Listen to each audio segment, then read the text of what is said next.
I don't often share other people's psychological theories because I actually assume that most people know it anyway, but I do want to talk today about Erikson's stages of psychosocial development. And the reason I want to talk about them is because, one, I'm realizing that not everybody knows them, and two, the way that we can apply them is profound, because when we take a look at what they are, which I'm going to get to in a second, any of the stages that Erikson speaks of, if you don't make it through one of those stages in a healthy way, you are, one, going to be fragmented, basically. So you're going to be chasing that stage for the rest of your life unconsciously and not even know it. You're going to be basically trying to heal the wounds of that stage throughout the rest of your life, and you're going to likely be doing that through unconscious ways. And you're not going to be able to move on to the next phase until you meet the requirements of that particular phase first. So the first stage of Erikson's psychosocial stages of development is trust versus mistrust. And that just simply means in the first year of life, were your needs met? Were you picked up when you cried? Were you fed when you were hungry? Did you have a parent that actually let you honor the rhythms of your own life? Were you seen as a being instead of just like a thing that the person had to take care of? If your needs were met, you're going to, and God bless you if this is you, because you have such a profound energetically support system that you're not even aware that you have. If you got through the first year of your life in a phase where you could come out and go, wow, I really trust the earth I came into. I trust the people I am here with. I trust my parents. I trust all of the decisions that my parents make for me. That's an amazing support system kind of feeling. And obviously the kid at this phase in the first year of life is too young to actually have cognitions that they understand, oh, I feel safe. But the sensational feeling of safety is there. So the kid who's left to cry it out all night and like is screaming in their crib, nobody ever comes, they're going to experience a sensation that they can't self-regulate their emotions. They can't go, oh, mommy and daddy aren't coming for me, but they'll be here in the morning. Or they can't soothe themselves. It's up to us as parents to go and be like, okay, you cannot emotionally regulate, so I'm going to hold space for you to do that right now. So in the first year of life, kids have to then know that their needs are being met because they're being listened to. So if our needs are met and we are listened to, we go into the second phase, which is autonomy versus shame and doubt. And these are the two main stages that I want to talk to you about the next two stages. Because so if you walk into a room and you're somebody who trusts the world that you were born into, you trust your family, you trust, all things, and you've been taught basically then to trust yourself, it's going to be a radically different experience than somebody who's like, I never had my needs met, I don't even know what my needs are, and I don't trust you because I don't trust me, because I don't trust anything at all, because I've never had an emotional leg to stand on. So for somebody to be suspicious when they walk into a room is not the same, because suspicion comes from a place of I trust myself enough to be suspicious about that thing, versus somebody who's never trusted themselves, nor do they have any trust for anything. And ultimately, our relationship and the way that we feel about our parents, our relationship with, and the way that we feel about them is going to be the relationship that we mimic with our God, our creator. So we're going to grow up later in life. If we got through the first year and we trust, our parents and whatnot, later in life, we'll probably have an amazing relationship with creator. We'll be like, God is going to help me take care of this, and God is like here for me, and we'll feel the energetic support that a lot of people don't ever get to feel. So if you move through the first stage and you're trusting, you're going to move into a place of autonomy. And what autonomy simply means is where our mothers allow us, or our fathers or our guardians or whatever, to step into our own sovereign beinghood. When we try to individuate and we try to make decisions, we don't get smacked for the decisions we make. So if a kid says, okay, I'm making an autonomous decision to climb on the table, and the mom just smacks the kid and says, don't go on the table, instead of telling them what to do, they're just like waiting for them to make a mistake and then telling them what not to do. And then the kid's like, I don't understand. Maybe I shouldn't make decisions for myself.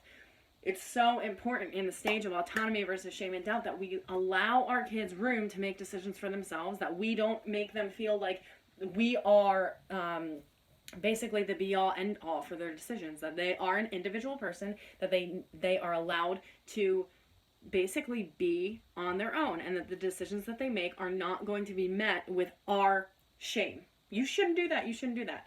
So when they make a decision that we don't want them to make, we redirect, period. That's all we do. We just redirect. So if we move through this phase, we move in a healthy way, we gain initiative, okay? We go, I trust myself to be able to be like, I'm going to go up to this kid on the playground and be like, hey kid, you want to play with me?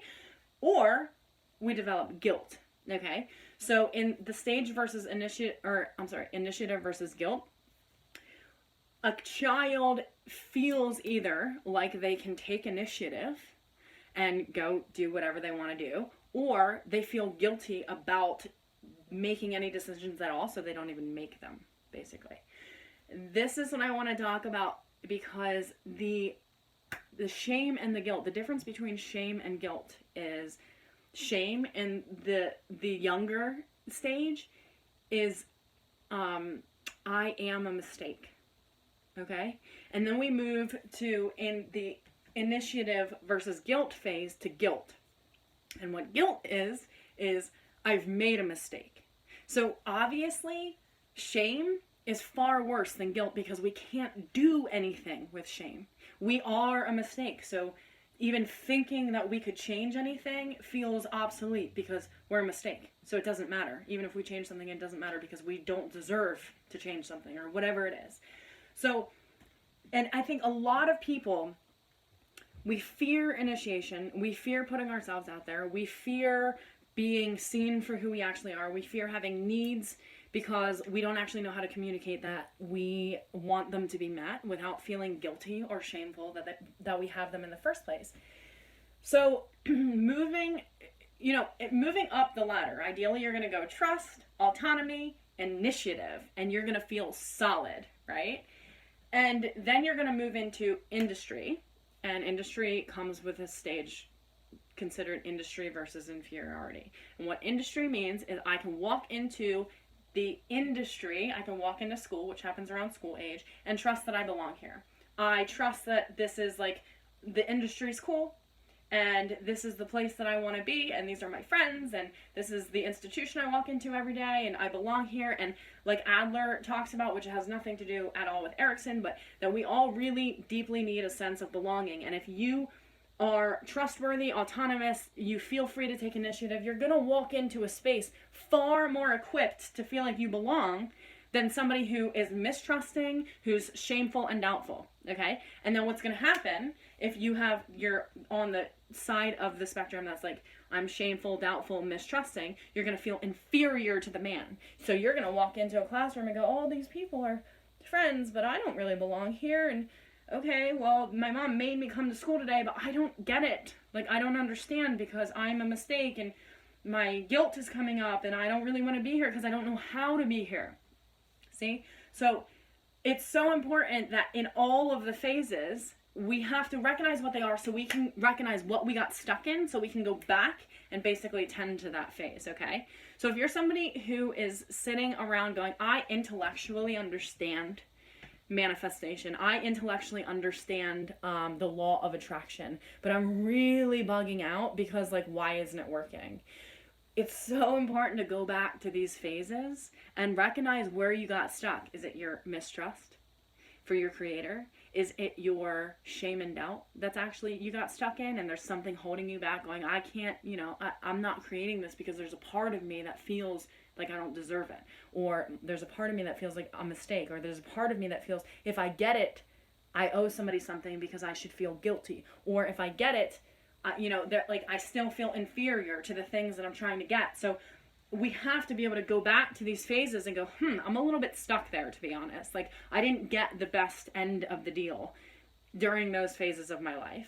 So we can tend to them and mend them now. So what comes after industry versus inferiority? And I wish I could bring this little, I have a board here, but I wish I was tech savvy enough to have the little things over my head that showed you how it goes. But then we go into identity versus identity confusion. And at this phase, my mom's still like, oh, you're in a hippie phase. I'm like, dude, it's been 20 years. I am not in a phase, okay? Like, this is the identity that I've settled on because I explored other ones. At my mother's absolute demise, okay? But it's so important that we let our kids individuate in a way that they can step into an identity that's different from who they've been the day before and not be judged for it, so they can choose, okay, this feels right to me and this doesn't feel right to me. So I think a lot of people, especially like young kids who we go through adolescence and we're like, oh, that girl's like been through 5 different phases, or she don't know who she is. The reality is that that person who's explored more identities in adolescence is very likely to come out knowing very clearly who they are, because they've actually been granted the grace to step into an identity and say, yes, this is for me, or no, it's not for me. But if we don't allow ourselves to put our feet in the ground with an identity, we're never going to know what one to choose. So we move from this phase, which is where most of the people I work with are, which is in intimacy versus isolation. And this is the phase where all of these things that we didn't get tended to earlier in life are going to come up. We're going to choose a partner who is, if we had a good upbringing, which I highly doubt that you're sitting here watching this video if you are somebody who's like, oh, I trust everything, and I am also, you know, I'm on the side of I've been raised to trust and autonomous and initiative and blah, blah, blah. You're probably somebody who's stuck in one of these phases if you're still watching this. I mean, 11 minutes is a long time to watch a video. So at this phase, intimacy versus isolation, we're going to choose somebody who represents the parent that we have the most baggage with. And the reason that we do this is because it's safer to work out our issues with a stranger than it is to work out our issues with our own parent. So it's safer to go, my father was never present for me, never showed up for me, and I'm really pissed about it. It's safer to choose a partner who does that and then be a bitch to them and be like, well, how come you're not showing up for me? And this isn't tolerable, and blah, blah, blah. Than it is to be like the vulnerable little girl that's like, hey, daddy, I'm really hurting because you didn't show up for me, right? Like, you don't want to be 25 years old doing that. I mean, actually, we should probably do that. That's the healthiest thing. But it's much safer. So a lot of us are trying to catch up in phases that we missed and projecting onto our partner that they're going to be the person who's going to help us mend those things. And ideally they will. Ideally we choose somebody who's like, honey, I'm going to reparent you and we're going to rock this life thing and we're going to play together for the rest of it after we like get you to trust and get you to feel comfortable to be autonomous and to take initiative and to really settle in your identity and love yourself regardless of what the world thinks. So intimacy versus isolation is basically when most people get married, and most people are using their partner as a backdrop to mend the things that they haven't mended in themselves yet. And then we move into generativity versus stagnation, which is basically somebody says, like, this is my life. I'm going to give back at this point in my life. I'm going to give. This is my purpose. Or they can be stagnant and go, like, I'm going to sit on the couch and not do anything, which obviously one feels more belonging and purposeful than the other. And then we move into ego, integrity versus despair, which is at the end of life. And what that simply looks like is, were you in integrity with what you said you wanted to do? Did you show up to life the way you wanted to show up? Did you love it? Did you do the things you said you wanted to do? Or if you didn't, you're in despair.